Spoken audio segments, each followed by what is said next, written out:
We are probably one of the last generations of Homo sapiens, because in the coming generations, we will learn how to engineer bodies and brains and minds. Now, how exactly will the future masters of the planet look like? This will be decided by the people who own the data. Now, why is data so important? It's important because we've reached the point when we can hack not just computers, we can hack human beings and other organisms. Now, what do you need in order to hack a human being? You need two things. You need a lot of computing power, and you need a lot of data, especially biometric data. But control of data might enable human elites to do something even more radical than... He is literally about to tell you that they're building a digital dictatorship. Just build digital dictatorships. By hacking organisms, elites may gain the power to re-engineer the future of life itself.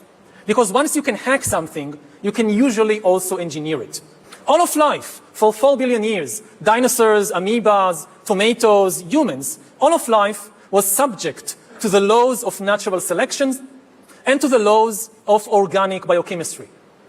But this is now about to change.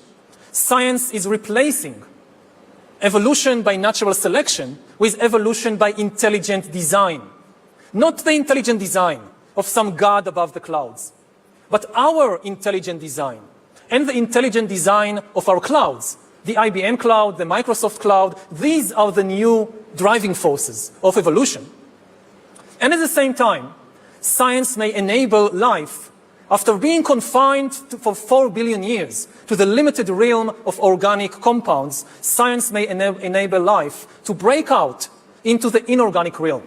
We are probably one of the last generations of Homo sapiens, because in the coming generation, this is the end of human history, the end of human-dominated history. History will continue with somebody else in control. In 5 years, there'll be a technology that can make decisions independently and that can create new ideas independently. Maybe they'll be nice. Maybe they'll solve cancer and climate change, but we are not sure. I'm tending to think of it more in terms of really an alien invasion, an alien fleet of spaceships coming from planet Zircon or whatever with highly intelligent beings. This is what we are facing, except that the aliens are not coming in spaceships from planet Zircon. They're coming from the laboratory. If the humans are divided among themselves and are in an arms race, then it becomes almost impossible to contain this alien intelligence. Good evening, Mr. Harari. Thank you so much for sharing your thoughts with us tonight.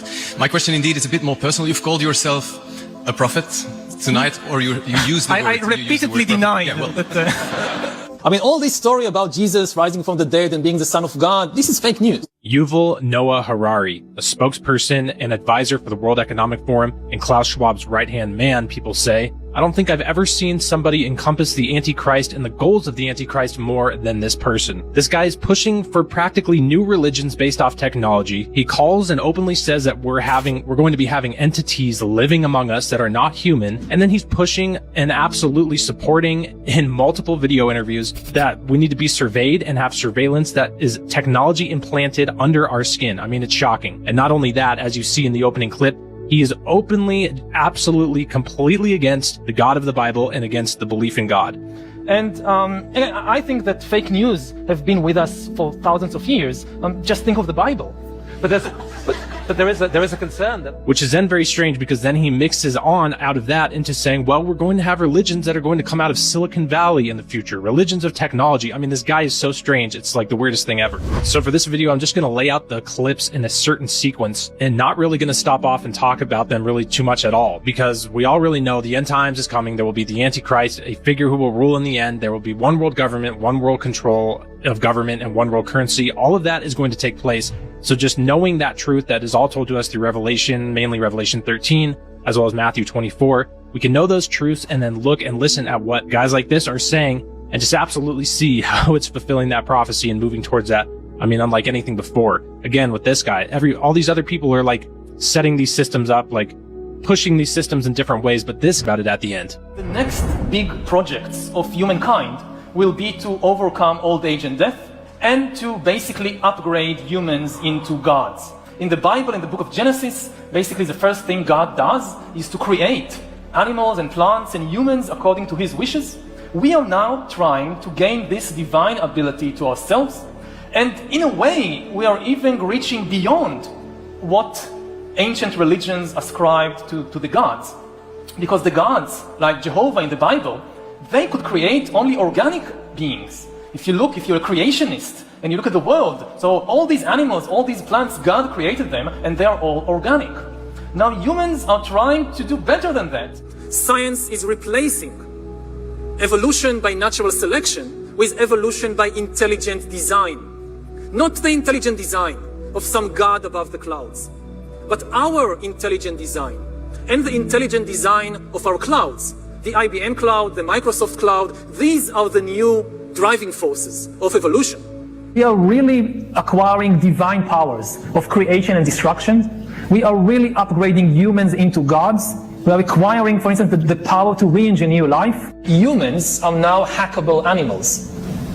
You know, the whole idea that humans have, you know, they have this soul or spirit and they have free will and nobody knows what's happening inside me. So whatever I choose, whether in the election or whether in the supermarket, this is my free will, that's over. Don't have any answer in the Bible what to do when humans are no longer useful to the economy.